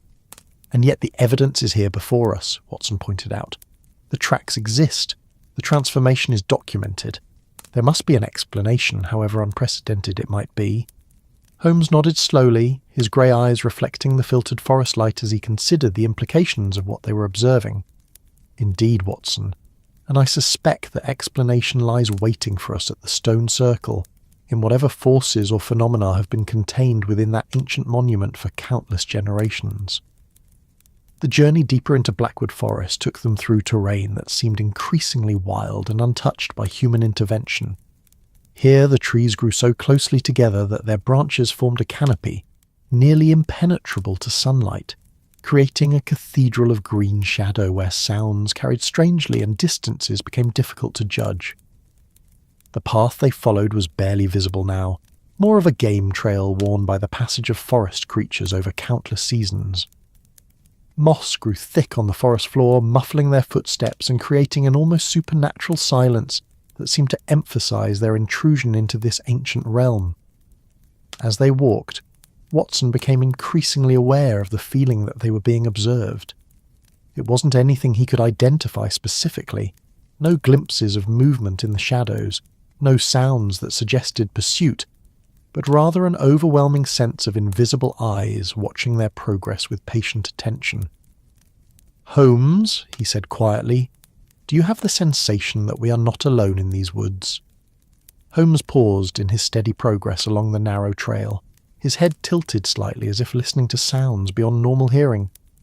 "Indeed I do, Watson, but I suspect we've been under observation since we first entered the forest. The question is whether that observation represents curiosity, caution, or something more threatening. Samuel Fletcher, who had been growing increasingly nervous as they ventured deeper into the woodland, now spoke up with obvious reluctance. "We're approaching the heart of the forest, gentlemen. Beyond this point, even the local hunters rarely venture. The game trails become confused, the landmarks unreliable, and the feeling of presence becomes much stronger." Dr. Thornfield had been collecting plant specimens as they walked, noting species that seemed unusually robust and somehow different from their counterparts in less wild settings. "There's something remarkable about the plant life in this deeper section of the forest," he observed. "The growth patterns, the size of the leaves, even the intensity of the colours, everything suggests an environment with properties we don't fully understand." Holmes examined one of the specimens Dr. Thornfield had collected, using his magnifying glass to study the cellular structure of a leaf that seemed to shimmer with its own internal light. "Fascinating. The plant matter shows characteristics that would normally require specific soil conditions and mineral content, yet we're finding these properties distributed throughout the forest, suggesting some form of environmental influence that affects all plant life in the area." The conversation was interrupted by a sound that made them all freeze in their tracks. A low, rumbling call that seemed to emanate from the very earth beneath their feet. It was similar to the howling they had heard at the stone circle the previous day, but deeper, more resonant, carrying harmonics that seemed to vibrate in their bones and make the ancient trees around them sway despite the absence of any wind. The call was answered by others, creating a symphony of voices that surrounded them completely. The sounds came from all directions, ahead, behind, to their left and right, but always from just beyond the edge of visibility in the deep forest shadows. Samuel Fletcher gripped his blackthorn walking stick with white knuckles, his face pale with ancestral fear. "They know we're here," he whispered. "They're communicating about us." Holmes stood perfectly still in the centre of the narrow path, his head tilted as he listened to the chorus of wild voices with intense concentration. Watson could see his friend's expression shifting as he analysed the patterns and rhythms of the calls, applying his remarkable analytical abilities to this most unusual form of evidence. "There is indeed communication taking place," Holmes said quietly. "But I don't sense immediate threat in these sounds. Rather, I hear what might be described as consultation, as if our presence is being discussed, our intentions evaluated." The calling continued for several minutes, creating an otherworldly atmosphere that transformed the ancient forest into something from a dream or legend. When the sounds finally faded into the green silence, they left behind an air of expectation, as if some important decision had been reached and its consequences were about to unfold. "We should continue to the stone circle," Holmes said, his voice carrying the quiet authority that Watson had learned to trust in even the most unusual circumstances. "I believe whatever intelligence guides these creatures has chosen to allow our passage, at least for now." The final approach to the stone circle took them through the wildest section of Blackwood Forest, where the very air seemed thick with age and mystery.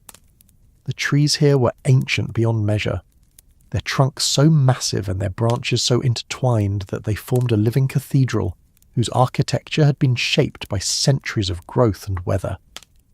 When they finally emerged into the clearing where the 9 standing stones waited in their perfect circle, Watson felt a profound sense of homecoming, as if they had reached a destination that had been calling to them across vast distances of time and space.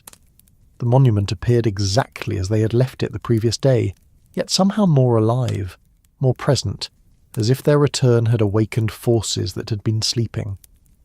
Holmes moved immediately to the centre of the stone circle, where the mysterious tracks had vanished the day before. Now, in the clearer light of morning and with better equipment for observation, he began a systematic examination of every inch of ground within the ancient monument. "Watson, Doctor! Thornfield! Observe this carefully," he called, kneeling beside what appeared to be unmarked earth. "The tracks we saw yesterday have not simply vanished. They have been deliberately obscured, covered by someone or something with considerable skill." Using a soft brush from his investigation kit, Holmes carefully began to remove the thin layer of forest debris that had been scattered over the tracks. Gradually the mysterious prints reappeared, their transformation from animal paws to something approaching human feet even more pronounced than they had remembered. Dr. Thornfield documented each stage of the process with his camera, while Watson took careful measurements and made detailed sketches in his notebook. The scientific precision of their work seemed somehow incongruous in this ancient place of power, yet Holmes insisted that rigorous methodology was their best hope of understanding what they were dealing with. The deliberate concealment of these tracks suggests we are indeed being observed, Holmes said quietly, his voice carrying across the stone circle like a whisper in a cathedral. But more than that, it suggests whoever is watching us understands the significance of what we might discover and is taking steps to control that discovery. Samuel Fletcher remained at the edge of the stone circle, clearly reluctant to enter the space between the ancient monoliths. His weathered face showed the strain of lifelong warnings about this place, generations of folk wisdom that counselled against disturbing whatever forces dwelt within the ring of standing stones. "Mr. Holmes," he called from his position near the tree line, "the sun is moving toward afternoon, and we should consider what we plan to do as evening approaches. These woods, they change when darkness falls." Holmes looked up from his examination of the tracks, his grey eyes reflecting the filtered sunlight that fell through the forest canopy. "Mr. Fletcher raises an important point. We have gathered considerable evidence today, but I believe the most significant discoveries await us after sunset. Dr. Thornfield, are you still willing to join us for a night of observation?" The physician nodded, though Watson could see the apprehension in his manner. "Of course, Mr. Holmes. If we are to understand what killed Thomas Whitmore, we must be prepared to observe these phenomena under the conditions in which they naturally occur." Lord Ashworth had been examining the carved symbols on the standing stones with renewed interest, using Holmes's magnifying glass to study details that had been invisible in the previous day's dimmer light. Now he called their attention to a discovery that added yet another layer of complexity to their investigation. "Gentlemen, these carvings are not as ancient as we assumed. Look here, at the base of this stone, there are symbols that have been added more recently, carved with modern tools but following the same symbolic patterns as the original work." Holmes immediately moved to examine Lord Ashworth's discovery, his keen eyes taking in every detail of the newer carvings. The symbols were indeed different from the ancient spirals and interlocking circles that covered most of the monolith's surface, but they shared the same artistic sensibility and seemed to continue the narrative that the original carvers had begun millennia ago. "These additions appear to be perhaps 50 years old," Holmes observed, running his fingers lightly over the carved lines. "Someone with knowledge of the original symbolic language has been maintaining this monument, updating its messages or instructions for more recent generations." Watson joined them in examining the newer carvings, noting their placement at eye level where they would be easily visible to anyone entering the stone circle. "Holmes, do you think Thomas Whitmore might have discovered these symbols? Could his investigation have led him to understand something that made him dangerous to whoever is responsible for maintaining this place?" "It's entirely possible, Watson. A gamekeeper with intimate knowledge of the forest would eventually notice any human activity in this area, no matter how carefully it was concealed. And if that activity was connected to the forces that have killed once..." Holmes left the sentence unfinished, but Watson understood the implications. If Thomas Whitmore had discovered evidence of human involvement in the supernatural events surrounding Blackwood Forest, his death might have been as much about silencing a witness as about protecting ancient secrets. Dr. Thornfield had been collecting samples of the moss and lichen that grew on the standing stones, noting their unusual properties and robust health.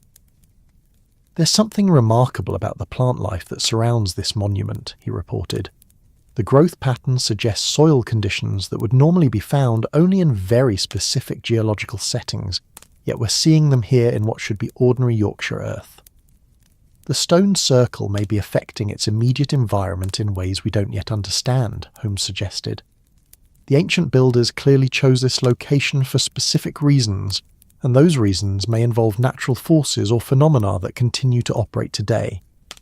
As the afternoon progressed, and they continued their systematic examination of the stone circle, Watson became increasingly aware of subtle changes in the atmosphere around them. The light filtering through the forest canopy seemed to grow more golden, more charged with energy, and the silence between the great trees held qualities that made ordinary conversation feel like whispered confidences in a vast cathedral. The carved symbols on the standing stones appeared to shift and change as the light moved across their surfaces, creating the illusion that the ancient messages were alive, constantly rewriting themselves to communicate with anyone who possessed the knowledge to interpret their meaning. Watson found himself staring at the spiral patterns until his eyes began to water, as if the symbols were drawing his consciousness into their timeless dance. "Gentlemen," Holmes said suddenly, his voice sharp with discovery, "I believe I have found evidence of recent human activity within the circle."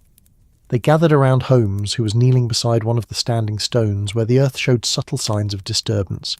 Using his brush and small tools, he carefully excavated a small area, revealing objects that had been deliberately buried at the base of the monument. The items were wrapped in oiled cloth and had been protected from moisture and decay.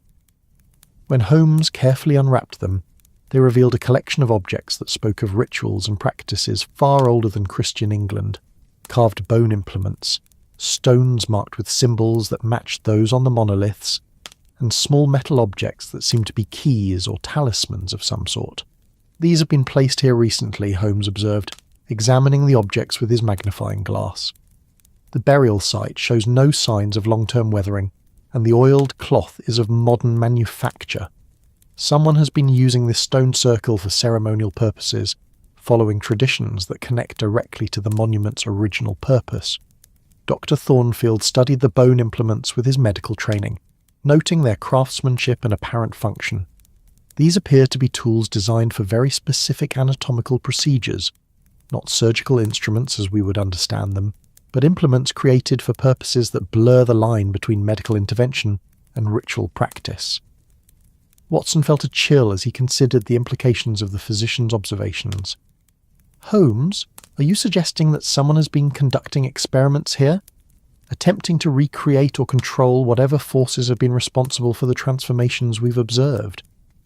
"The evidence strongly suggests active human participation in events that we initially attributed to purely supernatural causes," Holmes replied. "But the relationship between human agency and the ancient forces that inhabit this place appears to be complex, possibly collaborative rather than simply exploitative." Samuel Fletcher had been growing increasingly agitated as the afternoon progressed and the shadows began to lengthen between the great trees. Now he approached the edge of the stone circle with obvious reluctance, his voice carrying urgent warning. "Gentlemen, we must leave this place soon. The sun is moving toward the horizon, and whatever dwells in these woods becomes active with the coming of darkness. If you truly intend to remain here tonight, you should at least allow me to return to the village and warn them of your intentions." Holmes considered this suggestion carefully, weighing the value of having their guide available against the risks of keeping him in potential danger. "Mr. Fletcher, I think that would be wise. Please return to the village and inform Mrs. Hartwell that we may not return until morning. If we fail to appear by noon tomorrow, she should contact the authorities in York and request assistance." The old man nodded gratefully, clearly relieved to be dismissed from participation in whatever vigil they planned to maintain through the night. As he prepared to leave the stone circle, he turned back to offer one final piece of advice, drawn from a lifetime of Yorkshire wisdom. "Remember, gentlemen, whatever you see tonight, whatever you hear, do not attempt to interfere directly with forces beyond your understanding. Observe, document if you must, but do not try to control or confront things that have existed since before human memory."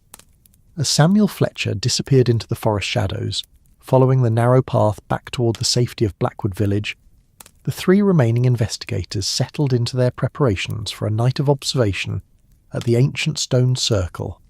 Holmes arranged their equipment systematically, ensuring that cameras and measuring instruments were positioned for optimal documentation of any phenomena that might occur. Dr. Thornfield prepared his medical supplies in specimen containers, while Watson checked his service revolver and made certain that their reserve supplies of food and water were easily accessible. The practical nature of these preparations provided a comforting contrast to the increasingly otherworldly atmosphere that was settling over the ancient monument as evening approached. The forest around them began to come alive with the sounds of nocturnal creatures stirring to wakefulness. Owls called from the great oaks, their voices creating haunting harmonies that seemed to resonate with the standing stones themselves. Somewhere in the distance, they could hear the rustle of larger forms moving through the undergrowth with the confident stride of predators claiming their domain for the night. "Gentlemen," Holmes said quietly as the last golden rays of sunlight filtered through the forest canopy, "we are about to witness phenomena that may challenge every assumption we have made about the natural world. I ask that you observe carefully, document thoroughly, and reserve judgment until we have gathered sufficient evidence to support any conclusions." As darkness settled over Blackwood Forest like a vast velvet cloak, the stone circle began to reveal properties that had been invisible in daylight. The ancient monoliths seemed to glow with their own internal light, a soft phosphorescence that made the carved symbols appear to move and shift in the darkness. The air within the circle took on a quality that was almost tangible, charged with energy that made the investigators' skin tingle and their hair stand on end. Watson felt his rational mind struggling to process what his senses were reporting. The boundary between reality and dream seemed to blur as the ancient forces that dwelt within the stone circle began to stir from their daytime slumber.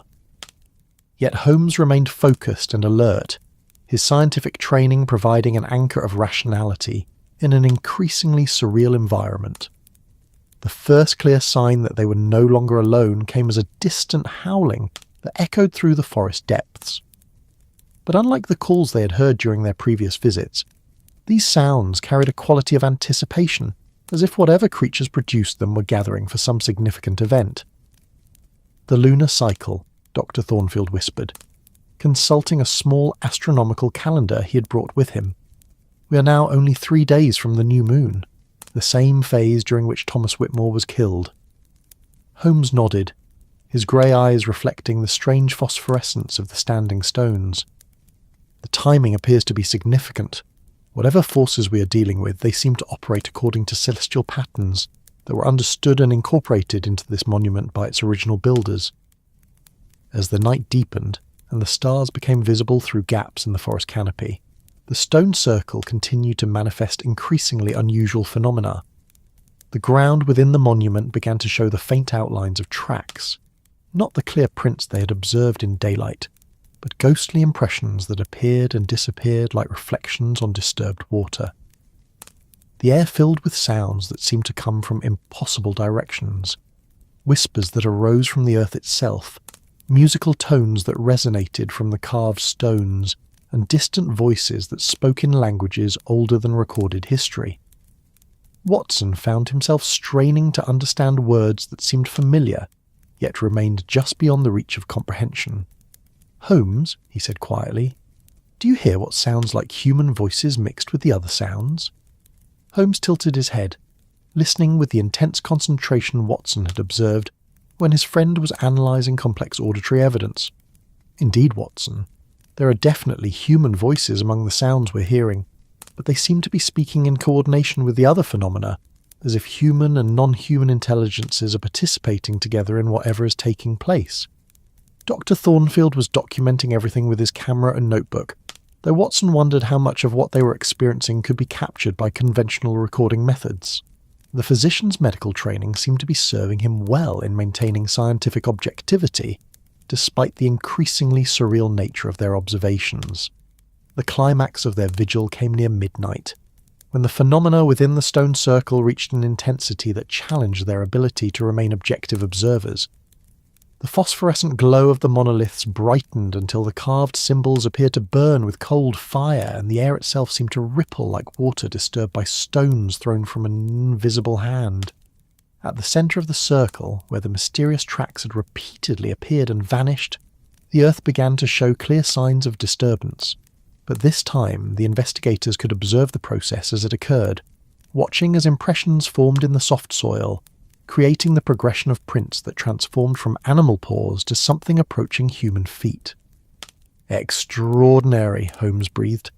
his scientific fascination overcoming any fear he might have felt at witnessing such impossible phenomena. We are observing the physical manifestation of forces that exist at the boundary between dimensions of reality. But as they watched in fascination, the investigators became aware that they were no longer alone in the stone circle. Figures began to emerge from the forest shadows, tall, graceful forms that moved with fluid motion between the standing stones. In the phosphorescent glow, it was impossible to determine whether these beings were human, animal, or something that transcended such simple categories. The newcomers arranged themselves around the perimeter of the circle, their presence adding to the energy that charged the ancient monument. They made no threatening moves toward the investigators, but their attention was clearly focused on the phenomena occurring at the circle's centre. Watson felt his hand move instinctively toward his revolver, but Holmes caught his wrist with a gentle but firm grip. "No, Watson. We are observers here, witnesses to forces and intelligences that have existed far longer than human civilization. Our role is to understand, not to interfere." As the night progressed, the investigators found themselves witnessing what could only be described as a transformation ritual of unprecedented complexity. The beings around the circle began to move in patterns that seemed choreographed by instincts older than conscious memory, while the phenomena at the monument's centre intensified until the boundary between physical and metaphysical reality seemed to dissolve entirely. At the climax of the ritual, one of the figures stepped forward into the circle's centre, and in the phosphorescent glow of the ancient stones, the investigators watched as the being underwent a transformation that challenged everything they thought they knew about the nature of living creatures. The figure's form seemed to flow like liquid, shifting from human shape to something more primal, more connected to the wild forces that governed the ancient forest. The process was gradual but unmistakable, a demonstration of possibilities that existed beyond the boundaries of conventional biology. "We are witnessing the actual phenomenon that has given rise to the werewolf legends," Holmes said quietly, his voice filled with wonder at the scientific implications of what they were observing. "But this is not the supernatural curse of folklore. This is a natural capability that has been preserved and practiced by beings who understand forces that our modern science has yet to discover." Dr. Thornfield was documenting every stage of the transformation process, his medical training providing a framework for understanding what they were witnessing, even as it challenged every assumption he had made about anatomy and physiology. The structural changes we're observing would require modifications to skeletal and muscular systems that shouldn't be possible, yet we're seeing them occur in real time. As dawn approached and the phenomena within the stone circle began to subside, the beings who had gathered for the ritual gradually melted back into the forest shadows. But before departing, one of them approached the three investigators, a tall figure whose form seemed to shift between human and something wilder, more elemental. The being spoke in a voice that seemed to carry the whisper of wind through ancient leaves, using English that was archaic but clearly understandable. "You have witnessed what few of your kind have seen and lived to remember. The compact between our peoples has been maintained for generations, but recent violations have threatened the balance that keeps both worlds safe." Holmes stepped forward, his manner respectful but unafraid. "We come seeking to understand the death of Thomas Whitmore and to prevent further violence between our peoples." The being's form solidified into something more recognizably human, revealing features that were refined and ageless, with eyes that held depths of ancient wisdom. The gamekeeper discovered evidence of those who would exploit our gifts for their own purposes. He died defending secrets that protect both human and lycanthrope from those who would use our abilities for evil. "Lycanthrope," Watson repeated quietly, the clinical term somehow making the impossible seem more manageable. "You are shapeshifters, beings capable of transformation between human and animal forms." "We are the children of two worlds," the being replied, "keepers of ancient knowledge that your civilization has chosen to forget. The stone circles throughout your lands mark places where the boundaries between worlds grow thin, where transformations can occur safely and the balance can be maintained." Dr. Thornfield leaned forward, his scientific curiosity overcoming any fear. How is such transformation possible? What biological mechanisms allow for such radical structural changes? The lycanthrope regarded the physician with something that might have been amusement. Your science measures only a small portion of what exists, healer. There are forces that flow through all living things, energies that can be shaped and directed by those who understand their nature. The ancient stones focus these forces, making possible what your limited understanding calls impossible. Holmes had been listening to this exchange with intense concentration, his remarkable mind already beginning to formulate theories that could accommodate what they had witnessed within a framework of expanded scientific understanding. You mention violations of ancient compacts. Are there humans who have been attempting to exploit your abilities? The lycanthrope's expression grew darker, and for a moment their form seemed to shift towards something more predatory. There are always those who would steal power they have not earned, who would use gifts meant for harmony to sow discord and violence. Thomas Whitmore discovered evidence of such activities in your human settlements, preparations for rituals that would force transformation upon the unwilling. Forced transformation, Watson asked, horrified by the implications. The violation of natural law, the corruption of sacred gifts for purposes of domination and control. Such practices inevitably lead to madness and death, creating creatures that belong fully to neither world and threaten the safety of both. The conversation was interrupted by the gradual return of normal daylight to the forest, the phosphorescent glow of the standing stones fading as the sun climbed higher above the Yorkshire countryside. The lycanthrope began to retreat toward the forest shadows, but paused to deliver one final warning. The danger is not past. Those who killed your gamekeeper continue their experiments, and they grow bolder with each success. If the balance is to be maintained, if both our peoples are to survive, then the corruption must be stopped before it spreads beyond our ability to contain it. As the being vanished into the forest depths, the three investigators found themselves alone once again in the stone circle, surrounded by evidence of the night's extraordinary events, but struggling to process the full implications of what they had experienced. Holmes was the first to break the contemplative silence that had settled over the monument. "Gentlemen, we have witnessed phenomena that require us to expand our understanding of what is possible in this world. But we have also been presented with a very practical problem that demands our immediate attention." Watson nodded, his military training helping him focus on the tactical implications of what they had learned. If there are humans attempting to force lycanthropic transformation, then we're dealing with criminals who possess knowledge of forces that could threaten far more than just the local population. Dr. Thornfield was examining his notes and photographs, trying to document their experience in terms that would be meaningful to other scientists. The medical implications alone are staggering. If transformation between human and animal forms is actually possible through some form of energy manipulation, then our understanding of biology and anatomy needs fundamental revision. All true, Holmes agreed, but our immediate concern must be identifying and stopping whoever killed Thomas Whitmore to protect their illegal experiments. The lycanthrope's warning suggests that the danger is ongoing and may be escalating. As they packed their equipment and prepared to leave the stone circle, Watson found himself looking back at the ancient monument with new appreciation for its significance. What he'd initially seen as primitive stone carvings now revealed themselves as sophisticated markers of knowledge and power that had been preserved across millennia. The journey back through Blackwood Forest took on an entirely different character in the morning light.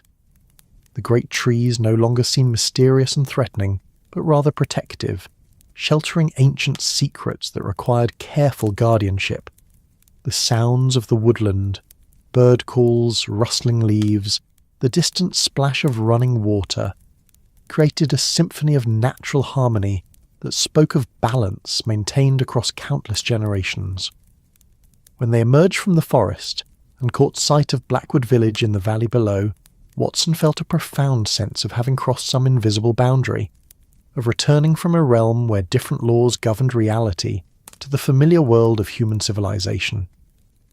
Yet he carried with him the knowledge that the two worlds were more closely connected than most people would ever imagine. Mrs. Hartwell greeted their return with obvious relief, her motherly concern evident in the way she immediately began preparing food and hot tea for the weary investigators. but Watson could see that their hostess was also burning with curiosity about what they had discovered during their night in the forest. "We heard such sounds last night, gentlemen," she said, as she bustled around the common room setting out plates and cups. "Howling and calling that went on for hours, but different somehow from the usual night sounds. More purposeful, if you take my meaning." Holmes accepted a cup of tea gratefully, the warmth helping to dispel the chill that had settled into his bones during their long vigil. "Mrs. Hartwell, what can you tell us about strangers who might have visited the area recently? People from outside Yorkshire who have shown unusual interest in local folklore or historical sites." The innkeeper paused in her preparations, her expression growing thoughtful and concerned. "Now that you mention it, there have been some odd visitors over the past few months. City folk mostly, but not the usual tourists. They asked peculiar questions about the old stories, wanted to know about the stone circle and the locations of other ancient sites in the area." Watson leaned forward with interest. "Can you describe these visitors? How many were there, and did they give any indication of their purpose in coming here?" "3 or 4 different groups, Doctor Watson, though they might have been connected somehow. All well-dressed, educated types, but with an intensity about them that made the villagers uncomfortable. They paid well for information and seemed particularly interested in stories about transformations." Holmes's attention sharpened immediately. "What sort of information were they seeking about transformations?"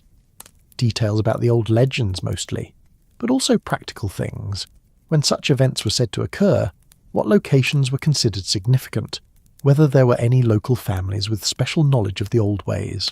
They seemed less interested in dismissing the stories as superstition than in treating them as historical records."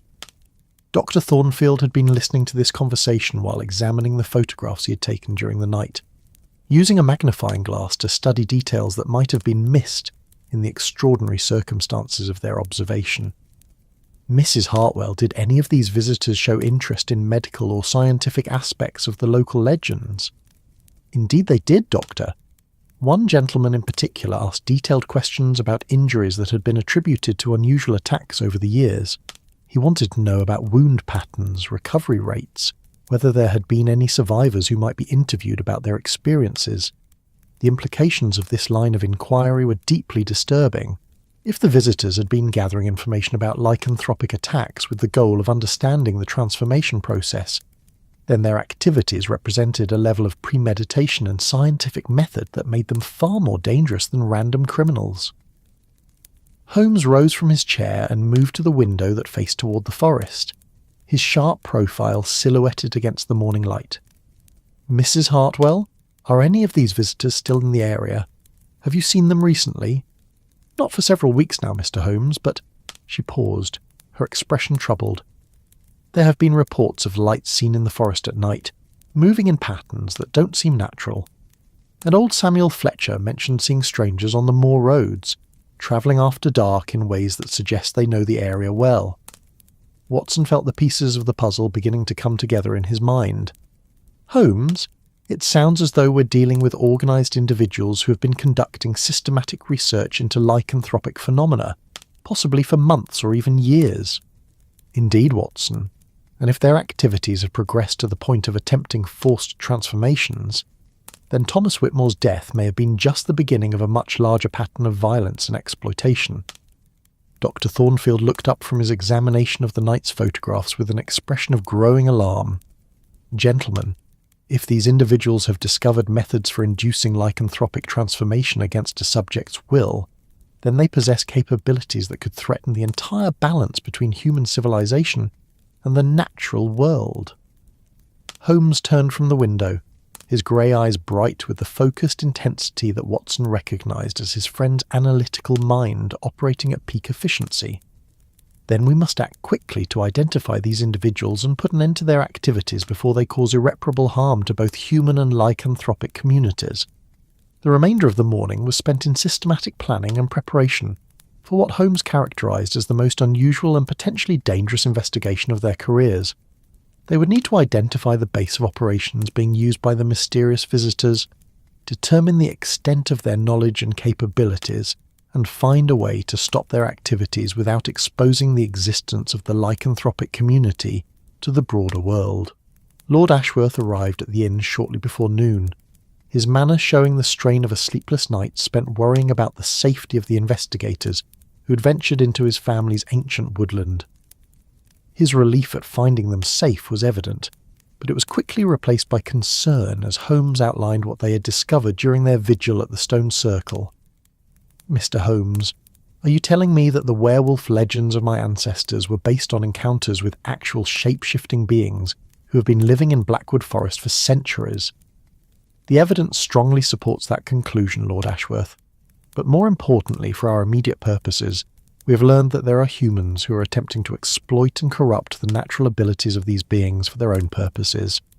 Lord Ashworth sank into one of the inn's worn leather chairs, his weathered face pale with the shock of having his worldview fundamentally altered. "And you believe these criminals were responsible for Thomas's death?" Thomas discovered evidence of their activities and died protecting secrets that could have exposed not only the lycanthropic community, but also the forced transformation experiments being conducted by the criminals. We must find them before they claim additional victims. Dr. Thornfield had been organising his notes and photographs into a systematic record of their investigation, creating a scientific document that captured the extraordinary nature of their discoveries while maintaining enough skepticism to avoid immediate dismissal by conventional authorities. "The challenge we face," the physician observed, "is how to pursue criminals whose activities involve phenomena that most people would consider impossible. Traditional law enforcement methods may prove inadequate to the task," Holmes nodded grimly, "which is why we must rely on unconventional methods and extraordinary allies. The lycanthrope who spoke with us at the stone circle indicated that their people have been monitoring the situation. Perhaps it's time to forge a more active partnership between human and lycanthropic investigators." The afternoon was spent in detailed planning and reconnaissance, with Holmes and Watson travelling to the surrounding countryside to investigate reports of strange lights and suspicious activities that might indicate the location of the criminals' base of operations. Lord Ashworth provided them with detailed maps of the area and letters of introduction to local landowners who might have observed unusual activities on their properties. Dr. Thornfield remained at the inn, continuing his analysis of the evidence they had gathered, and preparing medical supplies that might prove necessary if their investigation led to confrontations with dangerous individuals. His scientific training was proving invaluable in developing strategies for documenting and countering phenomena that existed at the boundaries of conventional understanding. As evening approached and they prepared for what might prove to be the culminating phase of their investigation, Watson found himself reflecting on the extraordinary journey that had brought them from the familiar confines of Baker Street to this remote Yorkshire village, where ancient mysteries intersected with modern crimes in ways that challenged everything he thought he knew about the world. "Holmes," he said as they checked their equipment one final time, "regardless of how this investigation concludes, we have witnessed phenomena that will require us to reconsider fundamental assumptions about the nature of reality itself." Holmes looked up from the detailed map he had been studying, his grey eyes reflecting the lamplight with an intensity that spoke of intellectual excitement despite the dangers they were about to face. "Indeed, Watson, but isn't that the true purpose of investigation, to push beyond the boundaries of current knowledge and discover truths that expand our understanding of what is possible?" As darkness settled once again over Blackwood Forest, and the ancient stone circle began to glow with its mysterious phosphorescence, the investigators prepared to venture forth into a night that would test not only their courage and ingenuity, but their very conception of the world they thought they knew. The moon hung thin and pale above the Yorkshire countryside, its silver light filtering through the perpetual mist that seemed to rise from the earth itself in this ancient corner of England. In the distance, Blackwood Forest loomed like a vast shadow against the star-filled sky, its depths holding secrets that had been whispered through generations of storytellers and preserved in the carved stones of monuments older than recorded history. Tonight would bring revelations that would forever change their understanding of the delicate balance between the world of human civilization and the older, wilder forces that had never truly been tamed by progress and rational thought. And in that revelation, they would discover that truth, as Holmes had always insisted, was indeed stranger than any fiction their imaginations could conceive. The investigation that had begun with the simple mystery of a gamekeeper's death had evolved into something far more complex and significant, a gateway to understanding that the world contained wonders and terrors that challenged every assumption about what was possible in this age of steam and scientific enlightenment. As they stepped out into the mysterious Yorkshire night, guided by ancient wisdom and driven by the relentless pursuit of truth, Holmes, Watson and their allies moved toward a confrontation that would determine not only their own fate, but the future of two worlds that had coexisted in fragile harmony for countless generations. The story of Sherlock Holmes and the Werewolf of Blackwood Forest had become something far greater than any of them had anticipated, a testament to the enduring power of curiosity, courage, and the unshakable belief that understanding, however difficult or dangerous to achieve, was always preferable to ignorance, no matter how comfortable that ignorance might be. In the quiet moments before action, as the investigators made their final preparations for whatever awaited them in the ancient forest, the Yorkshire countryside held its breath, and time itself seemed to pause in anticipation of revelations that would bridge the gap between legend and reality, between the possible and the impossible, between the world as it appeared to be and the world as it truly was. And in that pause, in that moment of perfect stillness between the known and the unknown, the story reached its natural conclusion, not with answers to every question, but with a profound understanding that some mysteries were meant to be lived rather than simply solved, and that the greatest adventures were those that left the participants forever changed by the truths they had discovered in the depths of England's most ancient and mysterious places. The mist swirled gently through the village streets of Blackwood, carrying with it the sense of wood smoke and wild things, of ancient stones and timeless secrets, of a world where magic and reality danced together in the silver moonlight, forever and always, in the dreams of those who dared to venture beyond the boundaries of the ordinary and into the realm where stories became truth, and legends walked the earth in forms both beautiful and terrible. That's the end of tonight's journey. Are you listening from the quiet hills of Edinburgh, the glowing streets of Seoul, the misty shores of Vancouver, or the lantern-lit nights of Marrakesh? If this tale brought you peace, like the story and subscribe for more twilight wanderings. Wrap yourself in warmth, let your thoughts drift, and rest easy. Wherever you are in the world, sleep well, and until next time.